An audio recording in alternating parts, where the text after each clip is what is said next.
साधारणतः बियाणांची पेरणी ही 3 ते 5 सेंटीमीटर खोलीवर केली जाते, पण तरी पण बियाणाचा आकार आणि प्रकारानुसार दोन बियाणांमधलं अंतर आणि खोली सेट करायचे. शक्यतो हे अंतर शिफारस केल्याप्रमाणेच ठेवायचे. योग्य अंतरामुळे पिकांची दाटी होत नाही, त्यांना हवा, सूर्यप्रकाश आणि अन्नद्रव्ये योग्य प्रमाणात मिळतात.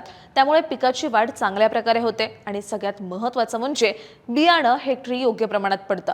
दुसरी चूक शेतकरी सहसा करतात ती म्हणजे पेरणी यंत्रासाठी चुकीच्या एचपीचा ट्रॅक्टर वापरणं. मोठ्या ट्रॅक्टरमुळे जमीन जास्त दाबली जाते, त्यामुळे काही बियाणांची उगवण कमी होऊ शकते. त्यामुळे पेरणीसाठी शक्यतो 35 पासून 45 एचपी म्हणजेच अश्वशक्तीचा ट्रॅक्टर वापरायचा आहे आणि ट्रॅक्टर चालकालाही पेरणी यंत्राची माहिती असली पाहिजे. आणखी एक चूक म्हणजे ट्रॅक्टरचा वेग.